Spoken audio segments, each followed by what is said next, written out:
ya. Jadi,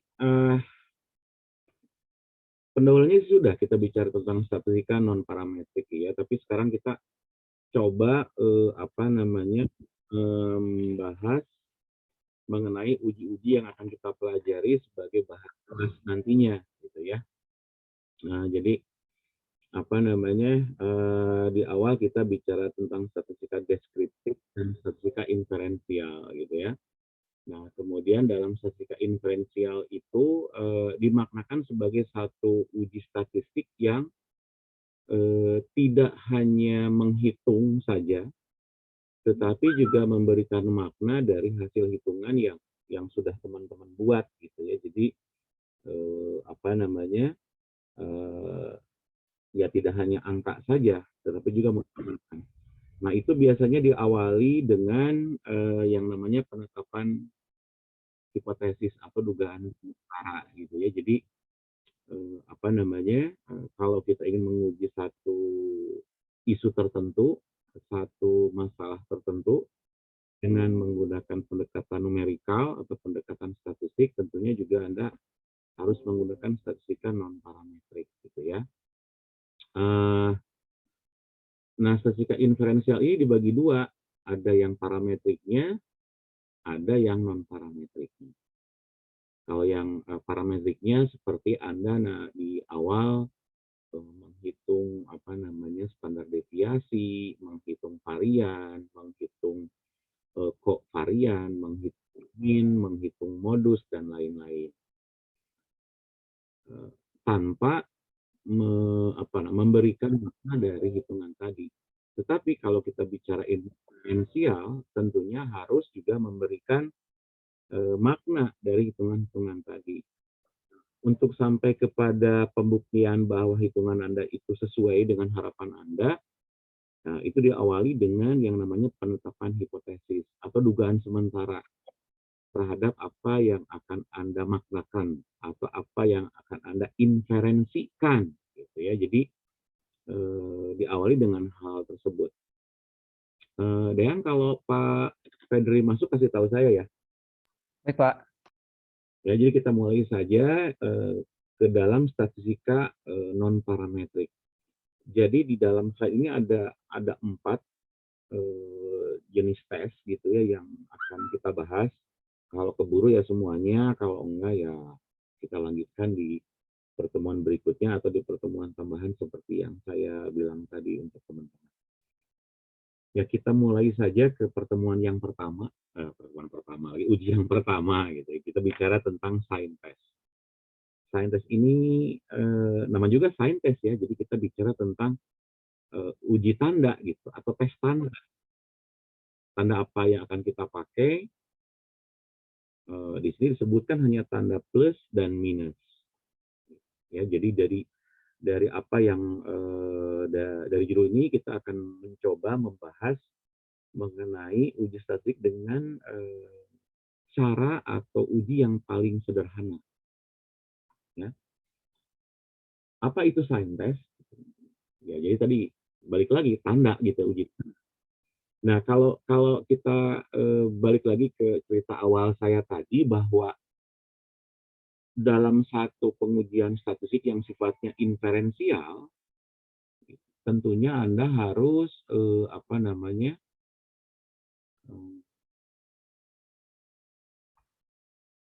harus tahu dulu kasus apa sih yang akan Anda hitung. Dalam case Anda atau dalam soal nanti yang akan kami berikan kepada Anda itu bentuknya soal cerita atau cerita kasus tertentu, misalkan tentang penanganan kenakalan remaja, misalkan kasusnya, atau bicara tentang program pemberdayaan, atau kasus tentang pelayanan sosial, misalkan seperti itu. Jadi di awal Anda pada saat mengerjakan sesuatu, jika ditujukan sebagai salah satu statistik yang sifatnya inferensial atau memberikan makna, Anda harus paham dulu soalnya. Anda harus paham dulu ceritanya. Jangan sampai, oh ini menggunakan uji tes misalkan. Anda hitung-hitungannya benar, tetapi Anda tidak membuat hipotesis, ya salah lah, meskipun hasilnya benar. Jadi tujuan saya, tujuan Pak Fedri, atau tujuan pemangku statistik di dalam praktik pekerjaan sosial, tentunya Anda harus tahu dulu gitu ya. Kalau isunya seperti ini, bisa nggak sih pakai statistik? Atau cukup dengan describing atau dengan deskripsi? Ya tentunya juga akan didasari oleh alasan-alasan kenapa Anda menggunakan hitungan. Alasan-alasan kenapa Anda tidak menggunakan hitungan. Kalau setahu kami di sini, yang paling tepat dalam praktik pekerjaan sosial itu seharusnya ada dua pendekatan yang dipakai. Kita bicara tentang pendekatan kualitatif, iya, karena untuk informasi dalam tahapan assessment misalkan, Anda harus juga menggali masalah dari satu isu tertentu. Oke, jadi secara mendalam. Hasilnya seperti apa? Ya cerita dong. Cuma tentunya Anda tidak bisa menentukan, oh ini berapa sih ukurannya, oh ini berapa sih waktu yang diperlukan untuk treatment, kalau Anda tidak menguasai pendekatan kuantitatifnya gitu. Jadi secara subjektif saya bisa mengatakan bahwa dalam praktik pekerjaan sosial tidak hanya dibutuhkan pendekatan kualitatif, tapi juga pendekatan kuantitatif. Untuk menghitung perlu Anda kuasai. Bahwa misalkan Hanif pengen melakukan satu treatment untuk program pemberdayaan. Misalkan ingin menguji suatu program pemberdayaan, efektif atau tidak efektif. Kalau bicara efektif, tentunya harus ada ukuran-ukuran yang Hanif buat, gitu. Standarnya ada. Atau misalkan dimulainya kapan sih kita mengukur program pemberdayaan? Di akhirnya kapan? Harus tahu titik awalnya di mana, titik akhirnya juga harus tahu. Nah, itu kenapa kita harus juga menggunakan atau menguasai atau memahami beberapa pendekatan kuantitatif. Pak, kan kalau misalkan di KS itu harus ada yang namanya prinsip kerahasiaan. Ada prinsip confidentiality yang saya bilang barusan. Ada prinsip yang juga harus tidak boleh diketahui oleh orang lain. Gitu ya. Jadi, nah kalau seperti itu, apakah tepat pendekatan statistik? Bisa tepat, bisa juga tidak. Tepatnya apa? Anda hanya berhubungan dengan beneficiaries atau klien gitu ya. Anda bisa mengukur dengan hanya menggunakan misalkan, saya pengen kuantitatif Pak, tapi saya menggunakan sampelnya cuma satu atau sumber datanya satu. Bisakah menggunakan statistik? Bisa. Namanya single subject design. Seperti itu. Ya. Nah, tapi itu obrolan awal saya seperti itu. Jadi saya mengumpulkan alasan-alasan kenapa Anda harus menguasai pendekatan statistikal dalam melihat isu-isu pekerjaan sosial. Ya. Jadi ini ya, langkah awal itu Anda harus menetapkan hipotesisnya seperti apa. Karena ini bicara tentang statistik, tentunya kita bicara hipotesis statistik. Dalam statistik biasanya ada dua berpasangan. Ada hipotesis 0 dan hipotesis 1. Nah, hipotesis 1 itu ada yang bisa menggantikan juga dengan hipotesis alternatif misalkan ya. Jadi macam-macam. Bisa bisa ganti-ganti istilahnya tergantung dari buku yang Anda baca. Tapi kalau H0 biasanya tetap. Nah, kalau hipotesis alternatif, nama lainnya adalah H1, hipotesis penelitian, gitu ya, macam-macam. Silakan Anda baca lagi seperti apanya. Mudah-mudahan kalau Anda baca sendiri nanti juga Anda bisa lebih paham ya. Nah, langkah kedua setelah Anda memahami soal cerita, oh saya menggunakan uji ini, oh saya menggunakan Spearman, oh saya menggunakan Mann-Whitney, oh saya menggunakan apapun itulah jenis ujinya ya. Anda harus tentukan seberapa yakin Anda terhadap kebenaran relatif dari uji statistik Anda. Nah, ini biasanya ditentukan dengan yang namanya batas kepercayaan. Kenapa Pak harus ada batas kepercayaan? Kalau saya yakin benar, boleh nggak Pak?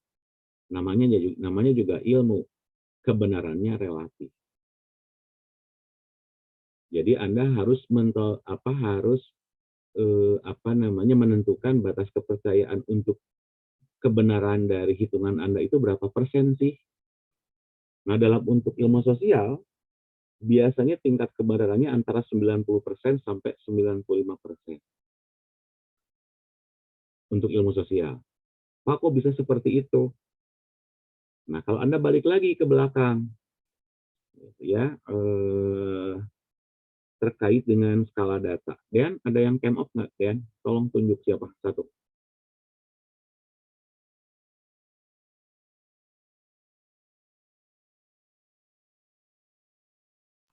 Ada Nadira Pak paling. Cuman Nadira katanya sakit. Ya nggak apa-apa, tapi kan bisa jawab. Dira, dengar saya, Dira? Dengar, Pak. Cepat sembuh ya, Dira ya. Iya, Pak.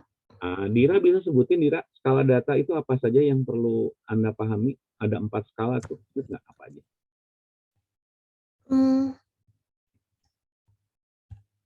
Rasio, terus bener Pak, lupa. Skala rasio, nominal, ordinal, sama interval bukan Pak? Makasih ya, saya. Iya Pak. Cepat sembuh kamu ya. Jadi ada 4 macam skala. Ya. Nah, saya bilang tadi di dalam statistika inferensial ada parametrik dan non parametrik atau non metrik. Nggak ada ukurannya. Seperti misalkan laki-laki dan perempuan.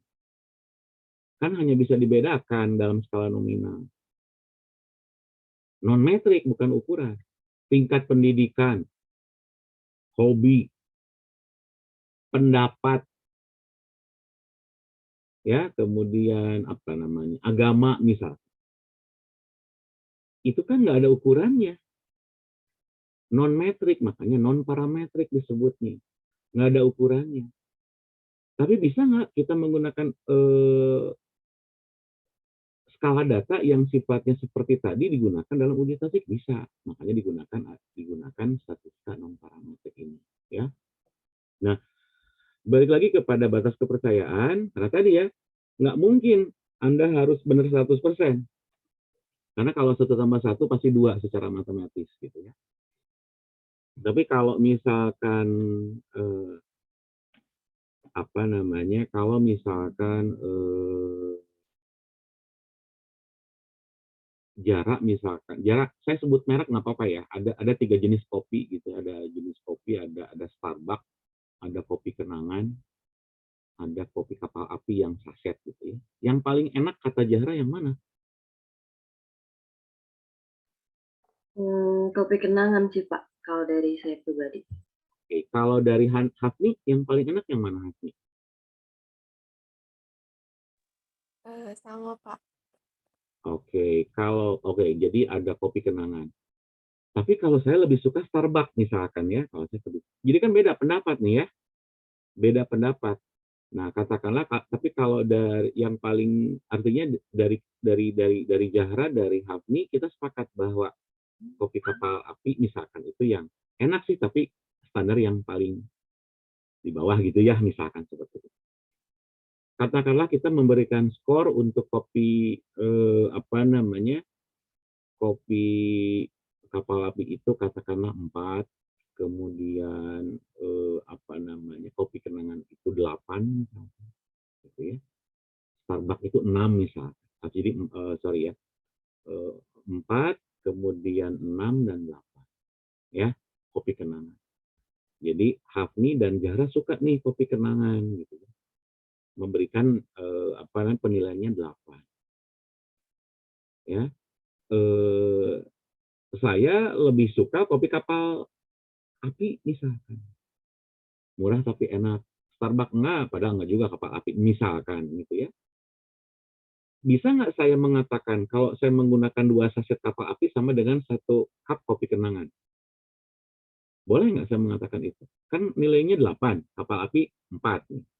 Kalau saya mau 2 sachet, boleh nggak saya mengatakan bahwa rasa atau nilai dari kopi yang kita minum itu dengan 2 sachet kopi kenangan sama 2 sachet kopi kapal api sama dengan 1 cup kopi kenangan. Boleh nggak seperti itu? Tidak boleh, Pak. Nggak boleh. Nggak boleh. Jadi tadi ya, jadi ukurannya akan berbeda-beda. Mungkin nanti Rinaldo lebih suka Starbucks misalkan. Akan beda lagi. Nah, itu yang menjadi satu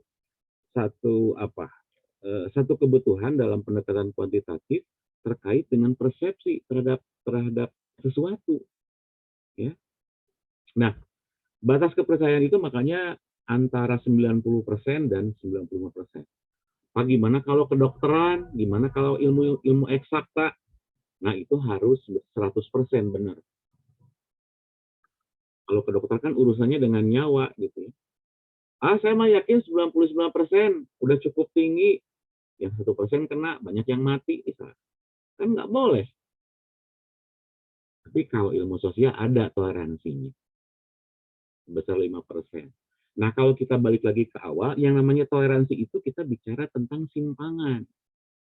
Standar deviasi, dasarnya Anda udah dapat nih di awal. Berapa menyimpang dari rata-ratanya, berapa menyimpang dari garis tengahnya, gitu ya. Nah, sebetulnya dari sana sebetulnya, ya.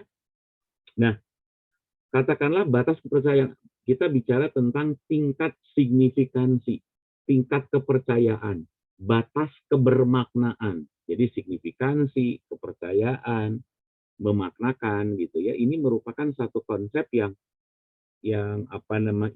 sama atau yang mirip, bahwa Anda ini bermakna kalau Anda hitung. Seberapa besar kebermaknaannya tadi? 90 sampai 95%. Jadi kalau misalkan di sini ada angka 1, Anda yakin 100%, Anda harus mengurangi dengan kesalahan yang Anda buat nantinya, yang dinamakan dengan alfa di sini. Ya. Ini kan 1 min alfa. Kalau 1 itu perfect. Kalau min alfa itu apa, Pak? Alfa itulah dengan standar error atau margin error yang saya bilang tadi. Anda pernah menghitung dasarnya dalam menghitung standar deviasi. Cuma kalau dalam di sini sudah ada tabelnya, Anda nggak usah pusing-pusing. Jadi ada tabel yang menyatakan alfa-alfa ini gitu ya. Nah, bicara tentang batas keyakinan, katakanlah Dira percaya bahwa Dira menghitung itu benarnya 95%, yakin 95%. Tetapi juga Dira memberikan toleransi kesalahan. Atau artinya Dira memberikan toleransi kesalahan sebesar 5%. Dapat dari mana, Pak? 1 dikurangi 0,05. Kan 5%. Jadi Dira menyatakan, saya mentolerir hasil hitungan saya, hasil penelitian saya sebesar 5%. Pak, boleh nggak saya mentolerir kesalahan saya sebesar 50%? Nyantong hitung atau 50% kalau gitu ya. Kalau Anda cuma yakin 50%, phone a friend atau 50-50 ya jangan. Ya. Nah, untuk ilmu sosial itu biasanya keyakinannya ya sebesar 90 sampai 95%. Tapi yang moderat itu di angka 95%, yang artinya Anda mentoleransi kesalahan sebesar 5%. Ya. Jadi ada dua statement yang Anda pahami. Anda bisa menggunakan bahasa saya meyakini sebesar 95% equal with gitu ya, or I'm sure that I have give my default tolerance is equal by 5% misalkan. Jadi Anda boleh mengatakan saya yakin terhadap hitungan saya 90% atau saya akan mentoleransi kesalahan hitungan saya sebesar 5%. Meskipun binatangnya sama-sama aja gitu ya. Cuma yang satu bicara tentang batas kepercayaan, yang satu bicara tentang standar kesalahan yang ditoleransi. Oke, sampai situ ada yang mau nanya? Silakan. Ada yang mau nanya nggak? Bisa saya lanjut? Oke, saya lanjut ya. Nah, di dalam setiap uji statistika non-parametrik ada tahapannya. Untuk tahapan pertama, dari soal cerita sama semuanya. Memahami soal cerita, buat hipotesis, menetapkan alfa. Jadi sampai untuk tahapan yang ini dan ini semua uji sama untuk tahapan yang pertama. Nah, untuk yang ketiga berbeda dan selanjutnya akan berbeda. Ya. Nah, kalau untuk desain tes atau tes tanda kita memberikan tanda pada pasangan data. Oh, ada tiba-tiba ada pasangan data, dapatnya dari mana, Pak? Belum, kan contohnya sekarang nanti kita berikan. Ya. A couple of days kita akan bicara seperti itu ya. Nah, kemudian kita menghitung berapa jumlah tanda positif, berapa jumlah tanda negatif. Ya. Setelah Anda hitung, kemudian Anda lihat ke tabel, Anda simpulkan. Ya. Nah, ini tahapan awal bagaimana Anda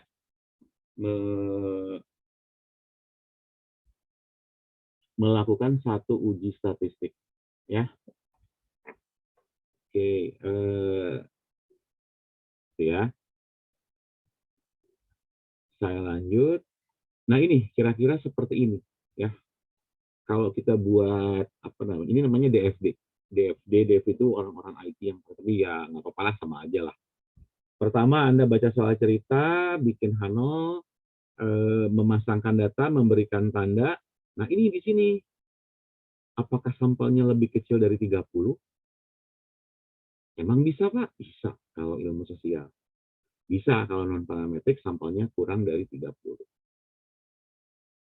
Kenapa sih, Pak? Ada yang mengatakan sampel kecil itu di bawah 30, kalau sampel minimal itu 30.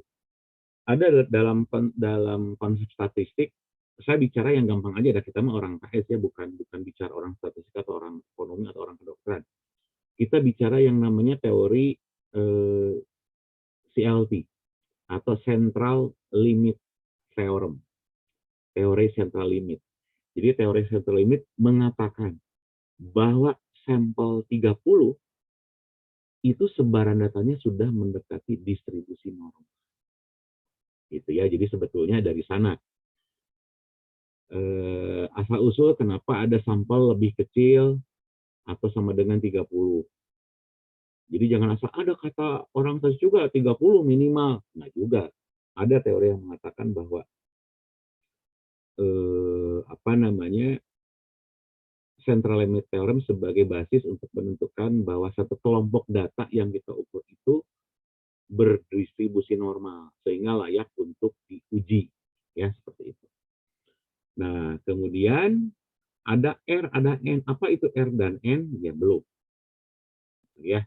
Nah, lihat tabel binomial. Tabel yang mana? Ada juga nanti. Nah, kemudian ada P sama dengan 0,5. Apa itu P 0,5? Probability. Pak, kok 0,5? Iya, kan pasangannya cuma 2, 1 dan 2. Couple datanya. Nah, baru kita bandingkan dengan alfanya. Nah, bandingan alfa, buatlah inferensi. Terakhir ada di sini. Ya. Nah, Pak, gimana Pak kalau sampelnya ternyata lebih besar dari 30? Nah, kita menggunakan critical ratio. Jadi CR itu critical ratio ada di sini. Ngitungnya. Nanti lama-lama ini kita akan bahas sebentar lagi. Ya, jangan.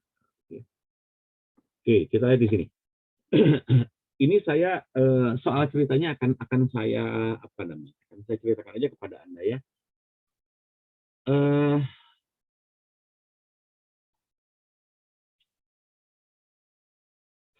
Kirana misalkan ya, Kirana itu hobinya masak misalkan bikin. Jangan senyum, tenang aja, cuma contoh doang nak.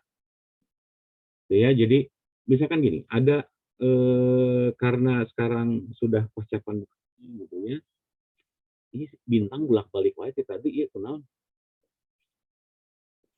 kita terganggu kalau kayak gitu. Oke, jadi ada nih Nana minta ke 10 orang temennya bikin kue apa nggak tahu ya, pokoknya kue gitu ya, kue original. Orang mana sih kamu nak? Saya Pak, saya orang Depok. Orang Depok. Ayahnya kue asli Depok enggak, kue mati Bandung enak, tapi nggak apa-apa lah, ada kue asli Depok misalkan ya, kue asli Depok. Nana minta ke temen-temennya, friends gitu ya, friends nyebutnya bukan friend. Tolong dong, saya lagi bikin kue nih asli buatan Depok gitu.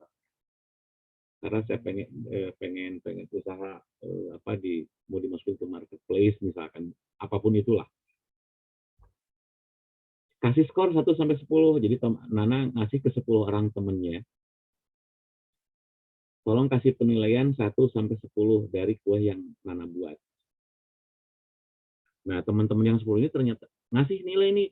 Ada yang ngasih nilai 3, ngasih nilai 5, ada yang tega sama Nana ngasih nilainya cuma 1 misalkan, ada gitu ya, macam-macam. Jadi diberikan nilai lah 1 sampai 10 ada di sini. Ya. Ini asli buatan Depok katanya, yang asli. Nah, kemudian ternyata kayak gini sih penilaiannya. Nana buat nih gabungan resep Depok sama resep Bandung misalkan. Gitu ya. Buat varian kue yang lain dengan rasa yang baru. Jadi ada yang original, ada yang upgrading gitu ya, atau new taste gitu ya. Diberikan kepada orang yang sama dan kepada teman-teman yang sama. Friend, tolong kasih nilai juga nih 1 sampai 10. Hasilnya seperti inilah. Ada ngasih 9, yang sama-sama aja, ada juga yang ini lebih enak 10 gitu ya. Seperti itu dan seterusnya. Jadi ada seperti ini. Ya, ada di rasa baru seperti ini. Penilaiannya ada seperti ini. Nah, selanjutnya itu kan soal cerita. Nah, tadi kalau saya bicara barusan tentang deskripsinya. Nanti Anda baca kalau Anda barusan saya cerita. Nah, ini langsung ke bagaimana cara kita menghitung. Nah, Anda lihat di sini ada yang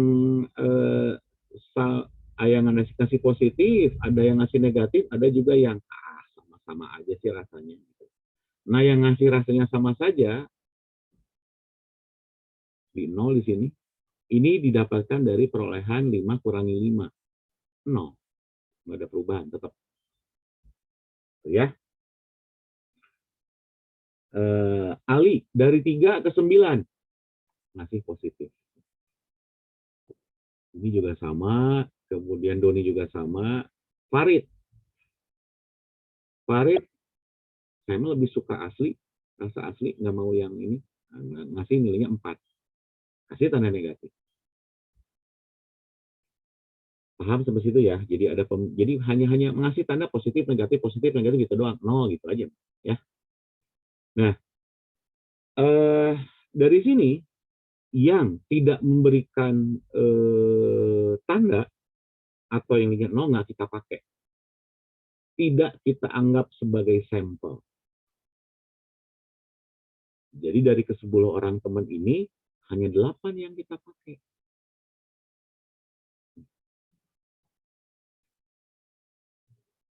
Ini kan ada 10 ya, 2 nggak kita pakai. Nah, kemudian di sini ada tanda plus dan tanda minus. N itu adalah jumlah responden yang memberikan tanda plus dan minus. Nah, tiba-tiba di sini ada tanda R kecil. R kecil itu adalah responden yang memberikan tanda yang paling sedikit jumlahnya. Pak, boleh nggak saya tukar, Pak? Kalau tiba-tiba 6, yang plusnya 2. Nggak apa-apa, nggak jadi masalah. Jadi bisa saja tanda yang paling sedikitnya itu tanda yang plus. Jadi plus minus ini belum tidak menentukan bahwa yang minus itu negatif, yang plus itu positif. Nah, yang paling sedikit jumlah. Jadi mungkin saja, saya ulangi lagi, ya, mungkin saja nanti yang tanda paling sedikit itu tanda yang plus. Nggak jadi masalah. Ya, artinya Nana di sini memberikan perlakuan kepada sampel yang sama. Perlakuannya pertama memberikan kue asli, kedua memberikan rasa baru. Tapi kan sampelnya sama.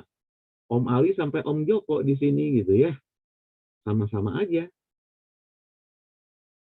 Artinya kita bicara tentang sampel yang saling berhubungan atau dependent sampel. Sampelnya sama. Cuma perlakuannya dua, perhitungannya dua. Pak, ini probabilitasnya 0,5. Iya.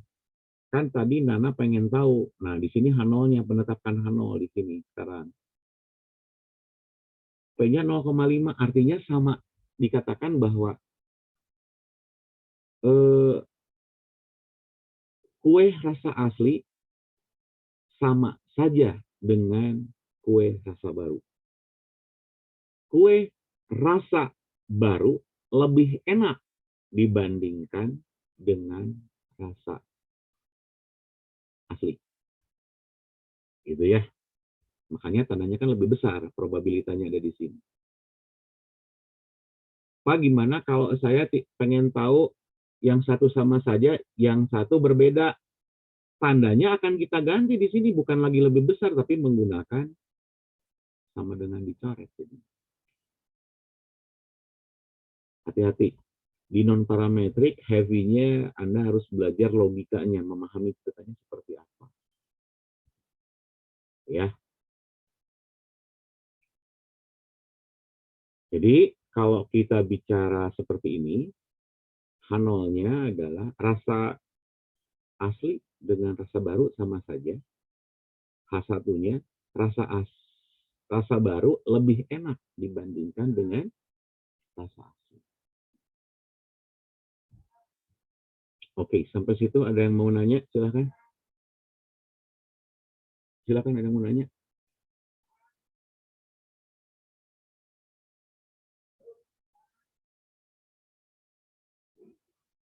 Ada yang mau nanya nggak? Atau mau ditanya?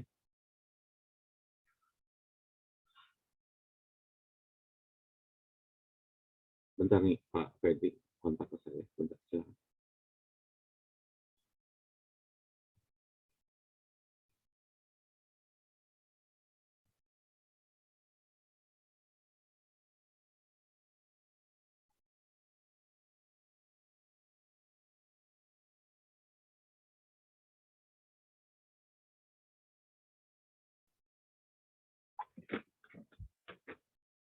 Aulia, gimana? Mau nanya apa?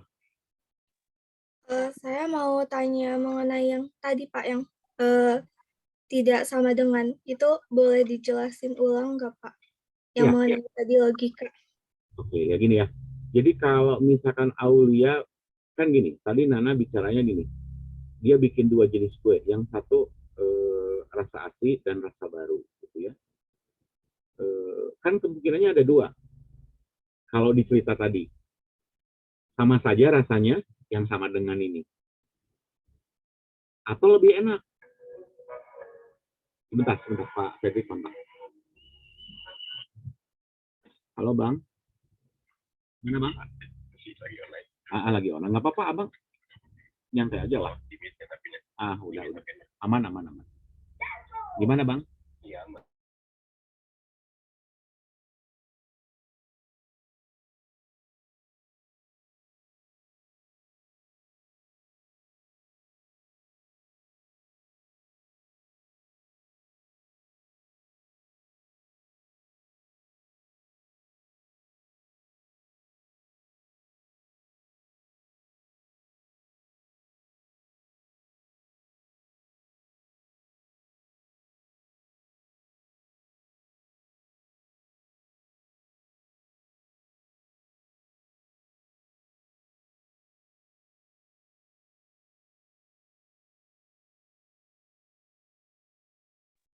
Oke, kedengaran suara saya? Kedengaran ya? Oke ya, jadi apa namanya ini ya. Nah ini kalau kalau soal ceritanya misalkan nanti pengen apakah ada perbedaan saja, berarti hipotesisnya harus diganti sama Aulia. Kalau perbedaan, gantilah dengan tidak sama dengan. Tapi kalau di cerita itu diceritakan apakah kue yang diproduksi oleh Kirana itu lebih enak atau sama saja, berarti hipotesisnya harus ini. Tapi kalau soal ceritanya disebutkan bahwa kue yang diproduksi sama Kirana itu berbeda dengan kue asli, berarti itu tidak sama dengan. Gitu ya, Aulia. Logikanya ke sana. Mudah-mudahan bisa dipahami. Yang lain, silakan. Jelas nggak, Nak? Aulia? Iya, jelas. Terima kasih, Pak. Saya lanjut dulu ya. Saya lanjut dulu ya. Sekarang ini ada ketentuan lain. Ada ketentuan lain terkait dengan inferensi yang harus Anda buat. Anda harus menerima H0 jika alfanya lebih kecil atau sama dengan P hitungnya. Bukan T hitung mungkin ya, dari tabel binomialnya nanti bisa Anda lihat di sini ya. Yang kedua, Anda harus menolak hipotesis 0 dan menerima H1 jika alfanya lebih besar atau sama lebih besar dari P hitung. Nah, sekarang dari contoh terlihat di sini. Ya. Ini kan kita bicara yang ini tuh alfa. Ini ada didapat dari hitungannya yang 04. Saya nggak tahu nih, saya ini Anda ngitungnya apakah 1445 atau 1455, saya salah ngitung. Nanti Anda hitung sendiri ya, bisa saya salah. Yang benar yang mana gitu. Nah, dari mana kita tahu bahwa hipotesis 0 itu diterima atau ditolak? Gitu ya. Di sini ternyata kan hipotesisnya katanya diterima dari tabel binomial, sebetulnya bukan tabel, ada tabel binomial, dengan probabilitas setengah 0,5, kan hanya dua rasa ya, rasa asli dan rasa baru. Probabilitasnya kan 1:2. N-nya itu ada 8, jumlah plus dan minus tadi. R-nya itu ada 2. R itu tanda yang paling sedikit. Tiba-tiba ada hitungan ini. Dari mana sih Pak hitungan angka 0,39 ini teh? Dari sini.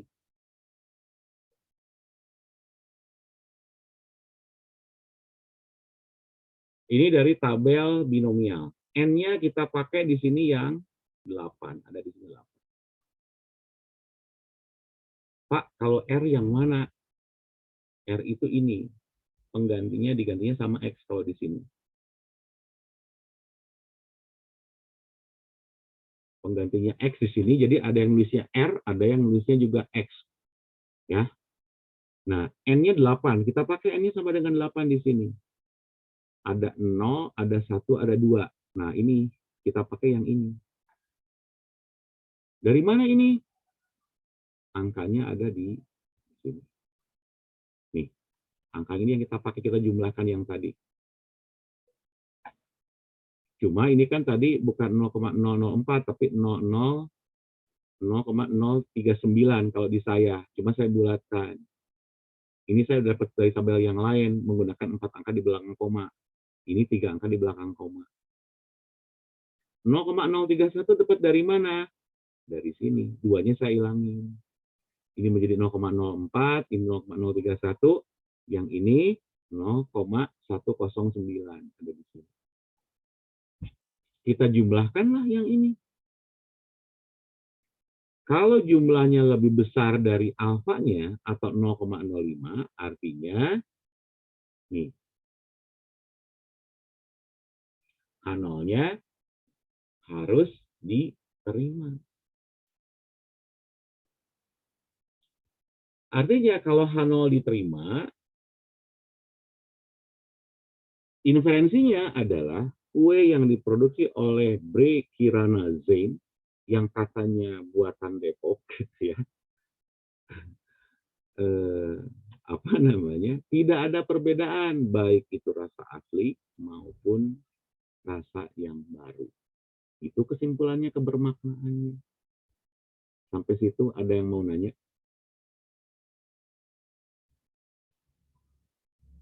Aulia nanya lagi Tete, atau gimana? Oh, kirain nanya. Oh, mau ditanya. Oh, kabur. Saya izin nanya, Pak. Gitu atuh, Pak Ujan. Sok gimana Pak Ujan, nanya apa? Ya itu terkait probabilitasnya aja itu berarti kalau misalkan ada apa ini kan ada dua ya Pak, ini apa variabelnya apa tuh? Ya, Pak. Apa ininya? Oh, Yang diujinya ada 2, treatmentnya ya ada 2. intinya dua ya. Tapi kalau misalkan ada 4 jadi 0,25 gitu Pak, 0,25 gitu probabilitasnya. Bisa 0, biasanya langsung ke 0,25. Tapi bisa nggak Pak, Oh. yang Pak, saya pengen rasa baru itu saya ingin naikin apa namanya, akan naikin probabilitasnya di angka 0,7. Boleh saja. Boleh saja. Jadi bukan kalau ada 4 itu jadi 4, enggak. Tapi menaikkan proporsinya. Ini saya mengambil contoh gampangnya. Kan sama saja atau lebih enak berarti kan hanya 2 kemungkinan. Tapi kalau 4 kan nggak mungkin, oh, Pak, lebih enak, lebih enak, lebih tidak enak. Nggak juga kayak gitu kan. Tapi langsung dinaikin. Gitu ya Pak Uzan ya. Ya, oke Pak. Ya. Bisa cara ngitung ini? Bisa ya? Oke, saya lanjut.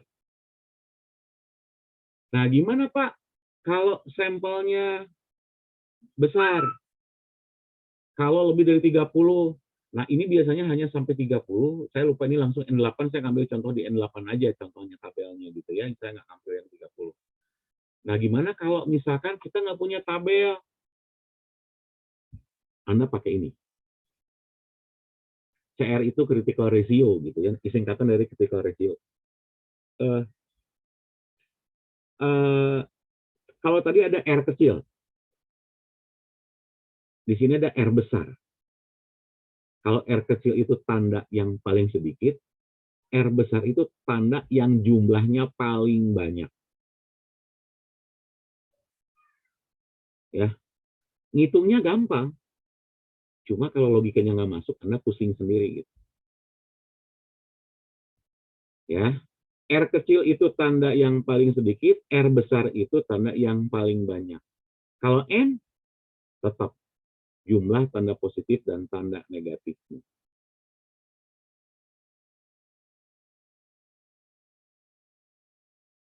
Saya lanjut ya. Nah, contohnya kayak gini.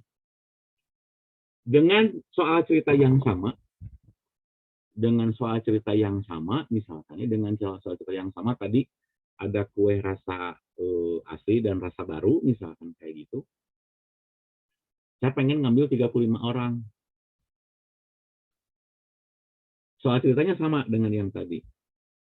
Sama saja atau lebih enak. Oke, nah di sini tiba-tiba ada angka 19, 13, dan ya. Saya pengen tahu, Dira mau nunjuk siapa, Dira?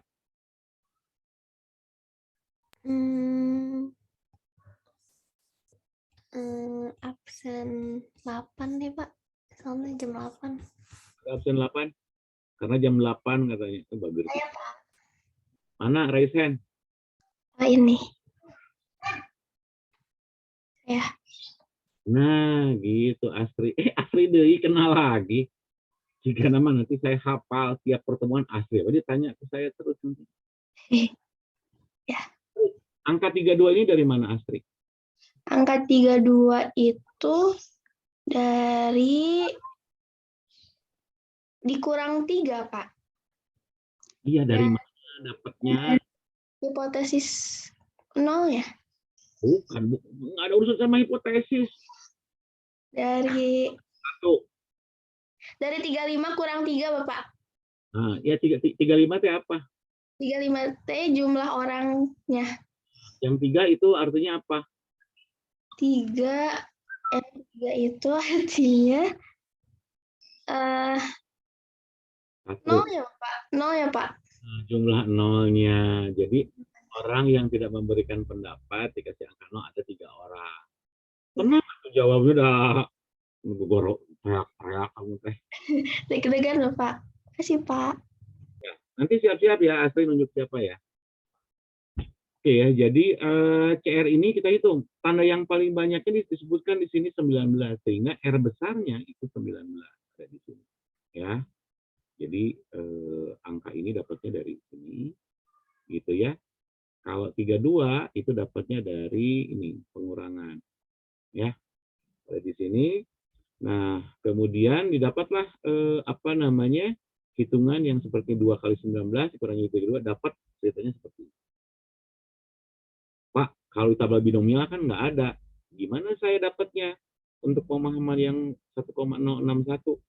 Anda bukan menggunakan lagi tabel binomial, tapi menggunakan yang namanya tabel Z. Beda lagi ngitungnya. Jadi Anda harus menggunakan tabel Z.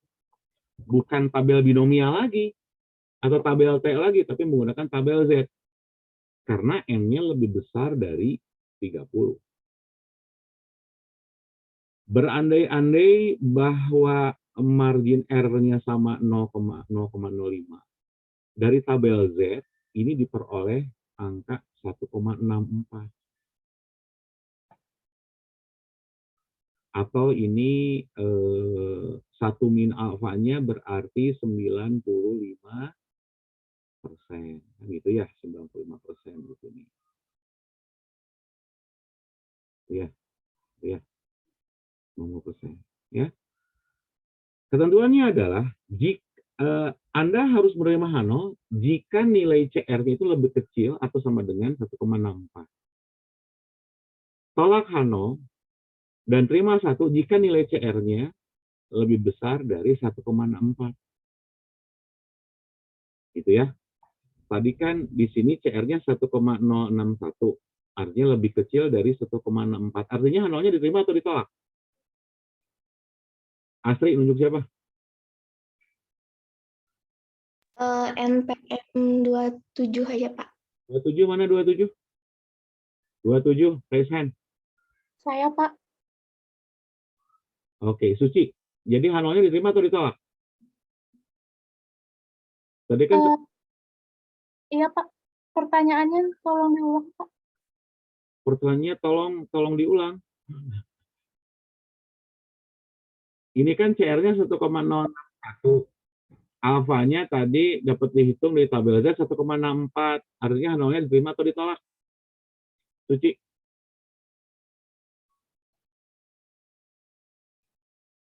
Diterima Pak karena lebih kecil. H0-nya diterima. Gitu ya. Karena 1,061 lebih kecil dari 1,64. Masalahnya sekarang adalah bagaimana tiba-tiba Anda menghubungkan antara 0,05 dengan 1,64 kan gitu. Dapatnya dari mana tabelnya? Caranya gimana? Adanya di mana? Adanya di sini.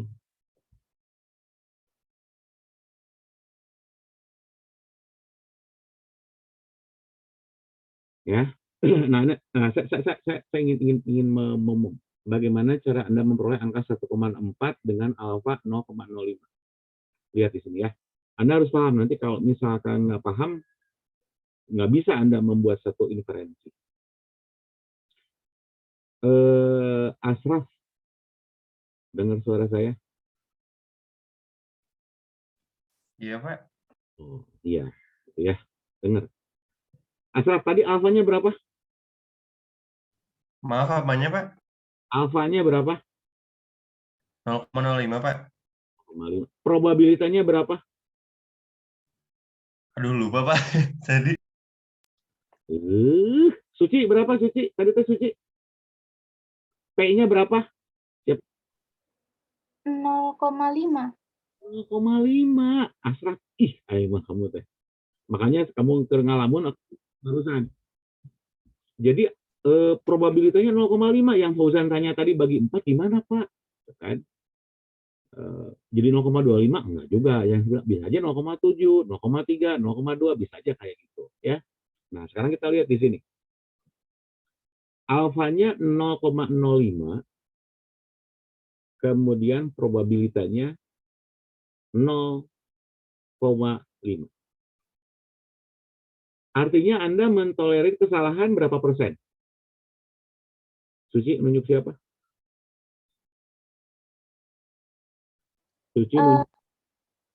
Absen 29 mungkin Pak. 29 siapa, Resan? Pak Aldi, Pak. Di, kemana aja, Di?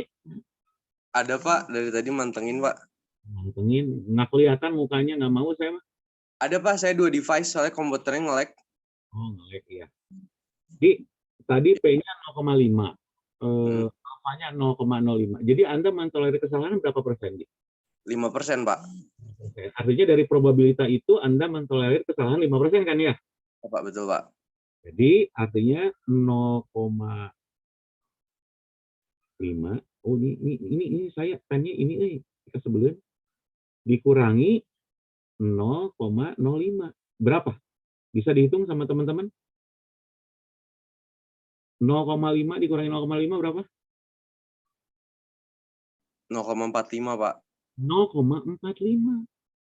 Nah, angka coba Anda cari hasil 0, di tengah ini nih, di tengah yang paling mendekati 0,45 di angka berapa?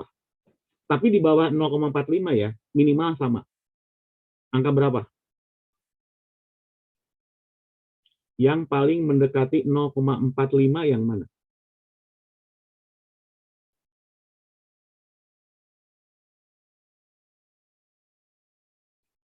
Yang angka berapa coba? Ada yang bisa bantu saya? Silakan.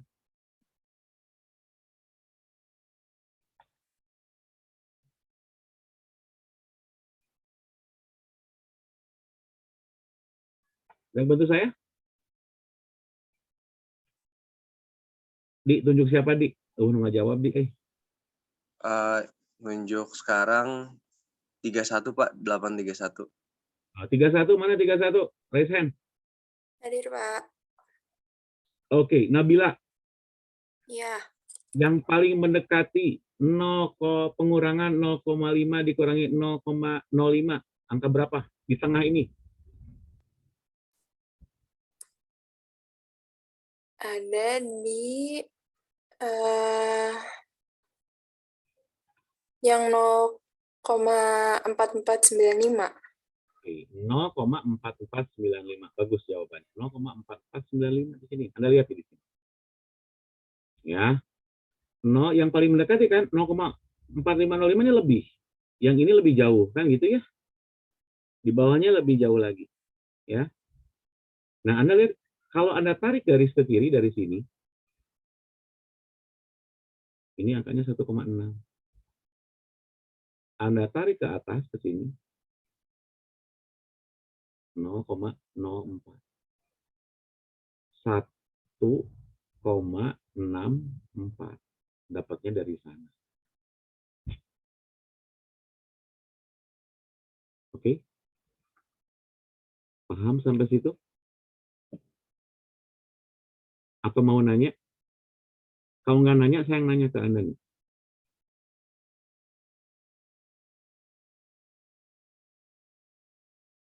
Satu. 2. 3. Nabila, nunjuk siapa Nabila? Nunjuk absen ini aja Pak, 33. 33 mana? Hadir Pak. Tangannya tunjuk tangan. Hanif. Haf. Iya. Apa kabar? Baik Bapak, Alhamdulillah. Bapak apa kabar Pak? Sehat. Tetapnya ditanya ke saya. Baik, oke. Aneh. Iya Pak. 1,64 ya? Iya. Kalau saya pengen tahu berapa nilai Z kalau alfanya 0,01. alfanya 0,01 ya, Pak. Berarti Hitung. 0. Kenapa, Pak? Hitung pakai kalkulator. Ya, berarti 0,49 ya, Pak, yang di bawah atau sama dengan 0,49. Ya. Berarti di 4881 di 2,2 sama 0,6 berarti 2,26, Pak. Yang benar. Salah. Kan 49, Pak. 88. Salah. Lihat lagi. 8890 ya, Pak? Ya, jadi berapa? 8890 berarti 2,29. Salah. Ada yang mau benerin nggak? Tapi Hanif udah jawab, nggak apa-apa. Ada yang mau Oh, benerin? ada. Pak, saya mau nyoba lagi boleh nggak, Pak? Sok, berapa? 4898. Berarti 2,32.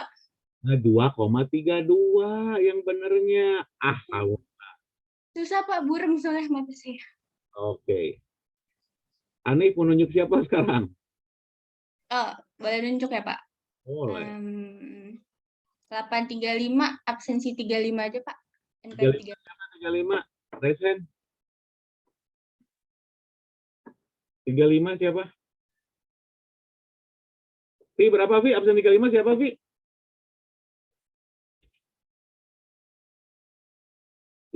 Jara berapa Jara absen 35? Bentar Pak, bentar. Nggak ada, Pak. Lagi nggak hadir, Pak. 35. Siapa? Aku pengen tahu yang hadir siapa? Siapa namanya? Raka, Pak. Raka? Aduh, saya tenang. Bolos deh, ya udah biarin aja aku nanti. Oke. Mau nunjuk siapa?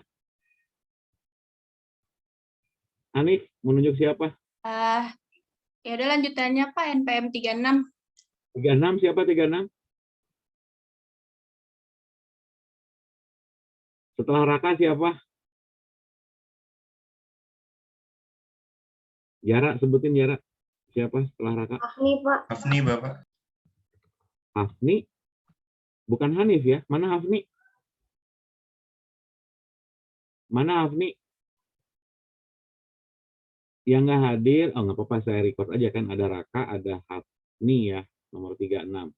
Nggak ada lagi? Rafni hadir, Pak, tapi sebenarnya sedang gangguan sinyal, Pak. Udah, saya emang nggak mau gangguan, pengen jawaban. Iya, Pak. Nggak apa-apa, dicatat aja. Hanif, menunjuk siapa? Nunjuk lagi ya, Pak? Iyalah, untuk 3 orang gaya banget dan kasihan teman-temannya. Nah, yang bisa jawab, kasihan.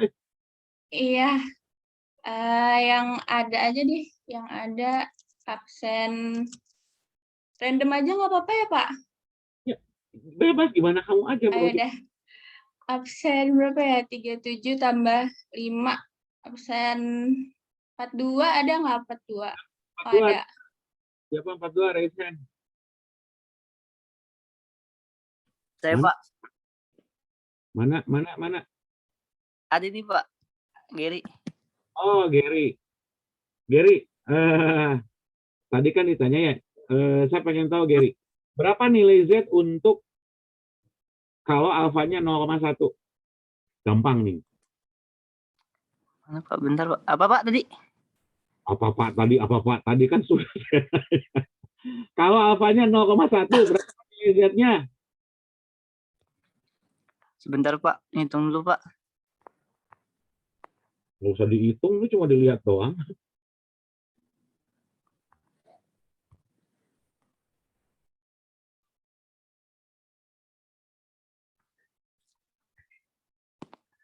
Nggak tahu lagi. 1, 2. Nyerah, Pak, nyerah. Nyerah, oke. 2,5 poin ya kamu ya. Jara, bantuin. Ya, Pak. Ada yang mau bantu? Saya kasih poinnya 2,5 ke yang mau. 1,28 bukan, Pak? Oke, Jihan dapat 2,5 poin dari saya. 1,28 jawabannya. Bukan, Bapak. Tadi kejawab Queenie, duluannya Pak. sama Queenie, Pak. Aku raise hand tapi Queenie yang jawab duluan. Oh ya, aku ini yang dapat 1,28 ya. Jihan atau lebat harusnya mau jawab tadi. Oke ya, 1,28 ya, bisa ya jawabnya ya, teman-teman ya. Ada yang mau nanya nggak cara baca tabel binomial sama tabel Z? Ada yang mau nanya nggak? Bisa saya lanjut dulu ya? Bisa saya lanjut dulu ya? Vi, bisa saya lanjut, Vi? Boleh, Pak. Oke, saya lanjut ya. Nah, sekarang kita bicara tentang tes yang kedua. Mirip banget dengan yang sign test. Tapi yang kedua ini bukan sign test. Kita bicara tentang Wilcoxon sign rank test. Atau Wilcoxon rank sum test. Jadi, uji ranking yang kita jumlahkan itu seperti apa? Dari dua sampel yang berhubungan. Nah, saya akan menggunakan contoh yang sama dengan yang tadi gitu ya. Dengan contohnya Kirana, Kirana Zain contohnya gitu. Dari sini contohnya sama aja. Ya. Ada 10 orang, tadi sama seperti tadi ceritanya, soal ceritanya sama biar juga Anda kemana-mana ya. Nah, Anda lihat di sini, kalau kan tadi kita pakai cuma tanda plus, gitu, yang kita pakai ini semua ya. Tuh, yang kita pakai itu kan. Nah, sekarang, yang kita pakai adalah selisihnya juga. Karena kenapa ini bicara plus 6? Karena tadi rasa baru katanya lebih enak. Jadi 9 dikurangi 3. Ya. Karena sama saja atau lebih enak, berarti yang rasa baru dikurangkan dengan yang rasa asli. Oke. Sampai situ paham dulu?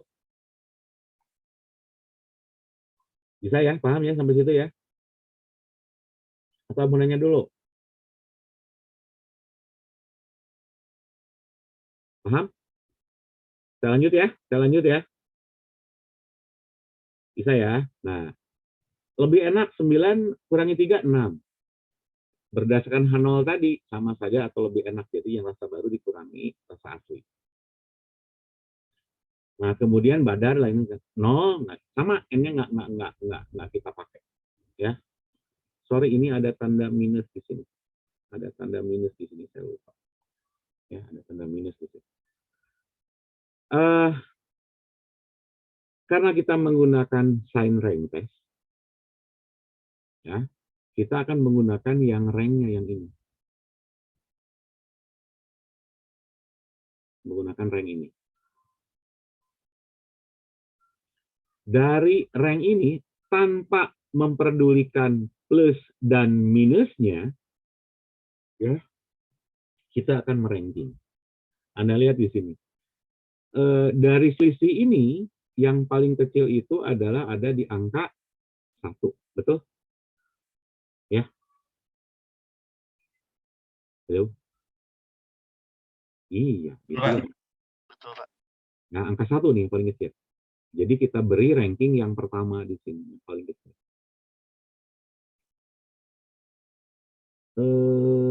Queenie mau nunjuk siapa, Queenie?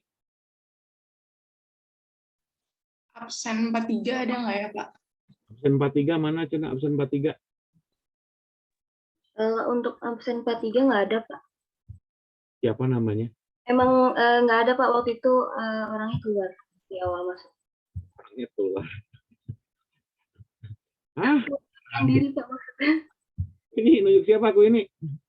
Boleh, Pak. Selanjutnya aja absen 44. 44 siapa? Saya, Pak. Mana? Ini, Pak. Ragil, Pak. Oh, Ragil. Ragil. Angka terkecil berikutnya angka berapa di sini? Angka ini, Pak. Angka 2 bukan, Pak? Ada berapa angka 2-nya? Ada 2, Pak. Ada 2. Berarti data pertama tadi angka 1. Ya. Ada data kedua, data ketiga, kan gitu ya? Iya. Ada 8 kan? Berarti, Pak, data kedua dan data ketiga nilainya sama nih. Nilainya 2. Biar fair, kita bagi rankingnya. Yang ranking kedua plus ranking ketiga, artinya 2 plus 3 dibagi 2. Berapa angkanya, Ragil? 5, Pak. Dibagi. Artinya 2,5. Nah, dapat rankingnya 2,5 di sini. Ya, Ragil, nunjuk siapa, Ragil? 45 aja, Pak. Kan tadi 45 nggak ada. Yang tadi yang nggak ada 43 bukan? Saya Pak 45. Oh, 45 mana? 45 ngacung. Saya Pak. Nurul Iza. Iya. Oke, ini data ke-1, data kedua, data ketiga sudah. Data keempat berapa angkanya? Yang plus 3 Pak. Plus 3. Tanpa berikan angka, ada berapa angka tiganya? Angka 3-nya ada 2. Ada 2. Artinya data keberapa dan data keberapa tuh? 1, 2, 3. 3 dan 8 bukan Pak? 8. Data yang keberapa? Ranking keberapa tuh? Ada berapa? Kan data keberapa tuh? Oh, 4 dan 5 Pak. 4 dan 5. Berarti kita membuat rankingnya adalah 4 plus 5 dibagi? Bagi 2. Berapa nilainya? 9 dibagi 2 jadi 4,5 Pak. Nah, di sini ada nilainya.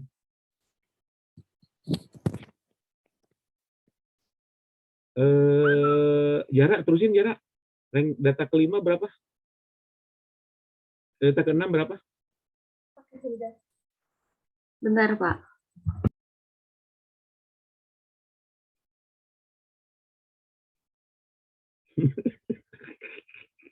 Angka berapa? Wah, ya ampun dikuranginnya 30 poin. Udah bisa jawab, Mas.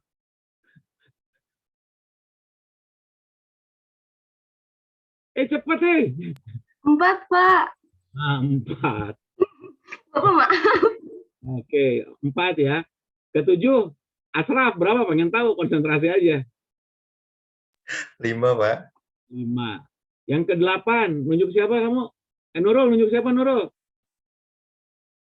Boleh yang 46 Pak, NPM 46. 46 siapa 46? Ivali itu udah jawab. Ah, Ivali, berapa Ivali? Wah, kedengeran, di-mute kamunya. Mic-nya rusak Pak katanya. Udah dijawab di chat. Udah jawab di chat berapa? 6 katanya. 6. Oke, benar. Benar. Udah. Thank you, Ivali. Itu ya. Paham ya cara meranking ya? Nah, kalau sekarang rankingnya gampang cuma 10. Nanti soal ujian saya rankingnya ada 20. Kalau nggak 50 gitu kan. Seru ya. Datanya. Nggak mungkin gampang kayak gini. Masa jarak sama Raffi, Pak nilainya udah aja Pak 100 gitu. Apa namanya datanya gitu. Enggak ya. 200 gitu ya. Nah, sebelum ke tabelnya. Ini saya sudah jumlahkan, ini angkanya adalah 25,5.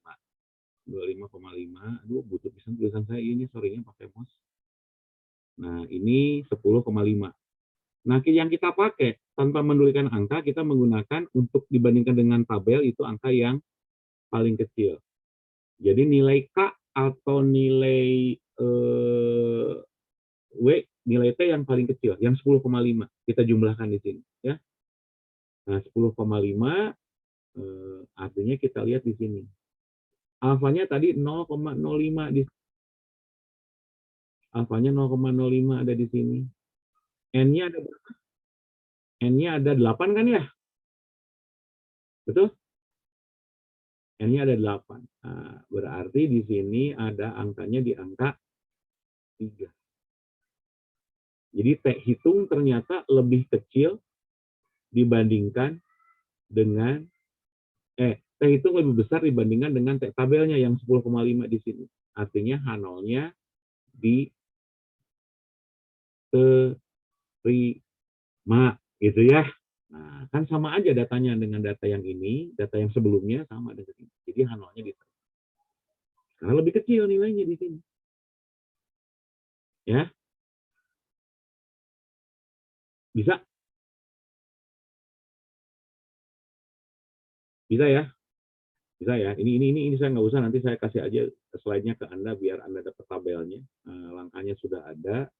Nah, ini dapatnya dari sini sebetulnya. Ada di sini. Ada tabelnya biasanya banyak. Kalau kakak Anda sekitar berapa? Fotokopinya 30 tabel gitu. Banyak banget. 30 halaman, sorry. Tuh ya. Saya mau ngasih soal ujian, bawa soal kuis, jadi itu jadi ke saya. Apalah, nanti latihannya dibuat aja ya. Disimpan di GCR sama saya nanti. Oke, sampai yang Wilcoxon ada yang mau nanya nggak? Atau boleh saya lanjut dulu? Ini saya kasihin ke Anda nanti.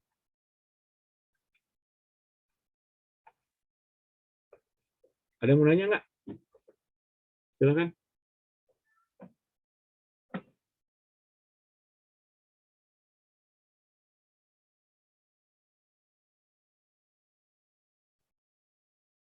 Saya lanjut dulu ya. Saya lanjut dulu kalau gitu ya.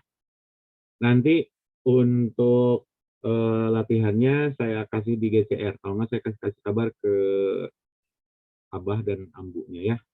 Nah ini yang saya bilang tadi menggunakan single subject design. Kalau kita ingin menggunakan sampelnya hanya satu. Misalkan Ragil ingin meneliti tentang bagaimana pola perilaku anak autis misalkan. Pola perilaku anak autis misalkan selama 3 bulan. Tiap hari dilihat, diobservasi. Oh normal, kasih positif. Hari kedua, oh normal. Hari ketiga, kumat. Hari ke-5 kumat, ke-6 kumat, ke-7 kumat, ke-8 kumat, ke-15 kumat. 16 normal lagi misalkan. Nah itu kita menggunakan yang namanya single subject design. Ekstrimnya seperti itu, ya. Tapi nggak segampang itu tentunya, harus ada persyaratan-persyaratan yang perlu diwaspadai nantinya, ya. Nah, kalau tadi yang Wilcoxon itu terkait Wilcoxon, kemudian sign test, itu kan dependent sample. Sampelnya sama. Dari Ali sampai Joko gitu ya, dikasih perlakuan yang sama. Lain halnya dengan uji Mann-Whitney atau U-test yang ada di sini. Ya. Bukan Whitney Houston ya. Mann-Whitney gitu ya. Ini untuk sampel yang berbeda di sini. Sampelnya berbeda. Artinya misalkan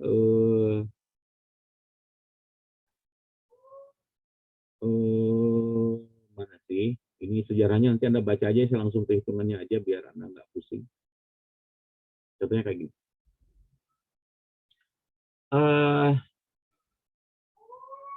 Saya ngambil waktu zaman muda dulu, waktu kuliah di ekonomi gitu ya, nggak apa-apa ya, sama aja ya. Tapi saya akan coba ganti analoginya ke sini. Soal ceritanya adalah di sini ada 20 orang alumni KS gitu ya, misalkan ya, yang bekerja di katakanlah atau KS ataupun alumni Unpad gitu ya, bekerja di bidang pemasaran dan di bidang keuangan. Jadi ada finance major, the second is about the marketing major seperti itu. Ya. Yang satu sampelnya 8, yang satu sampelnya 12. Kita pengen tahu apakah misalkan dari soal cerita ini, dari soal cerita ini kita ingin tahu apakah ini ada perbedaan atau tidak gitu ya, pengen tahu. Namanya juga Mann-Whitney gitu ya, kita ranking. Nah, menggunakan independent yang berbeda. Katakanlah kalau di KS contohnya ada Jara lebih suka ke mikro misalkan, Raffi lebih suka ke makro misalkan. Terus kerja misalkan, kita ketemu lagi 10 tahun alumni di Suara misalkan, Musik Rinaldo mah gitu ya. Ketemu lagi, lo gajinya berapa? Gue segini. Nah, sambil ngomong-ngomong, nah kita pengen tahu nih, dari Prodi, Bu Rista nanya ke kalian, kira-kira alumni KS lebih banyak kerja di bidang yang mana ya? Di mikro, di makro, atau di mezo misalkan, macam-macam. Nah, kita pengen tahu yang paling menghasilkan cuan lebih banyak yang mana gitu ya. Nah, seperti itu. Nah, saya belum ke cara menghitungnya ya, tapi cara merankingnya dulu sekarang di sini. Belum ke yang lain-lainnya. Anda lihat di sini. Untuk meranking data Manwithy, meskipun dari 2 sampel, kita satukan rankingnya. Tadi Ragil, terakhir lah ya Ragil ya? Bukan, Pak. Siapa? Siapa tadi terakhir? Saya lupa ya. Ivali, Pak. Ivali nggak ada mic-nya. Ivali, di chat mau nunjuk siapa Ivali? Ivalinya kabur deh. Lagi ngetik, Pak, kayaknya, Pak. Lagi ngetik. Nanti kasih tahu ya. Aku nggak akan buka chat nunjuk siapa.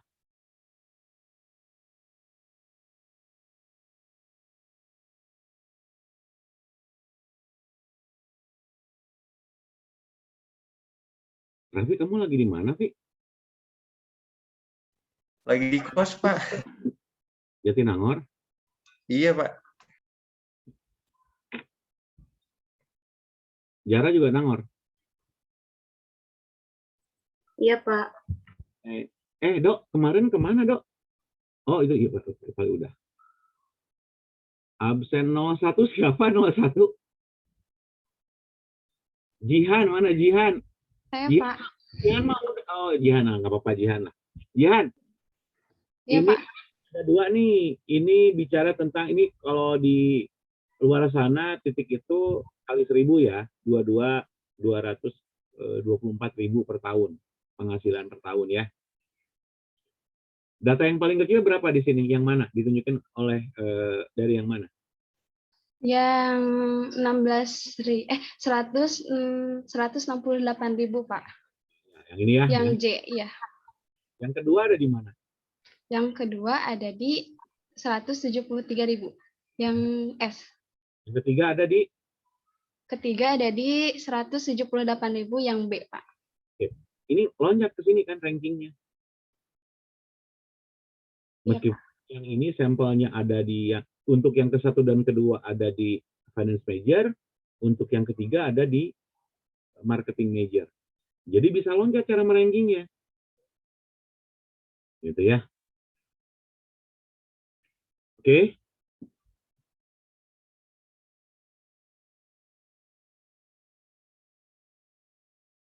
Saya hari ini ada rapat jam 9. Anda selamat barusan. Berakhir penderitaan. Enggak ya, belajar namanya juga ya. Cuma deg-degan sedikit doang kan. Tapi tetap nanti pengganti yang setengah jam saya kasih latihan buat Anda sama slide PowerPoint-nya. Saya titip ke Abah sama ke Jahara ya. Oke ya. Saya ulangi lagi. Jadi cara merankingnya itu bisa bolak-balik, bisa zigzag ya dari yang ini lari ke sini, atau dari pertamanya dari sini juga larinya ke sini, boleh dibolak-balik. Sampelnya berbeda. Nih, jumlahnya juga berbeda di sini. Ya.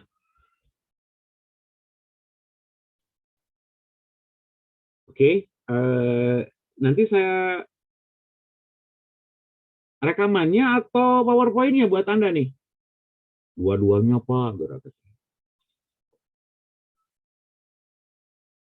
apa? Cuma satu jarak? Videonya aja oke.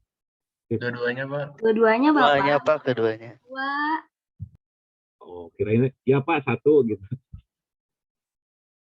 Ya sudah, nggak apa-apa ya, saya nggak sampai 9:30 ya. Teman-teman isi absen ya. Fajrin kemana aja Fajrin? Kenapa, Pak? Mana aja kamu? Nggak kedengeran suaranya tadi? Tadi telat, Pak.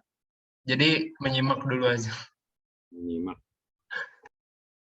Jara di Dangor nggak? Iya, Pak, di Nangor, Pak. Rinaldo juga di Nangor ya? Rinaldo, kamu lagi sibuk nggak? Kenapa, Pak? Iya. Besok kalau jadi saya ada di Nangor. Kalau jadi besok saya ke Nangor. Ya, nanti saya kontak lagi deh. Ya, kalau ada apa-apa. Kemarin kan di siapa Gina yang nemui saya itu, bukannya kamu lagi. Saya ngobrol sama Pak Irfan sama Gina akhirnya. Oke ya, sementara itu dulu dari saya.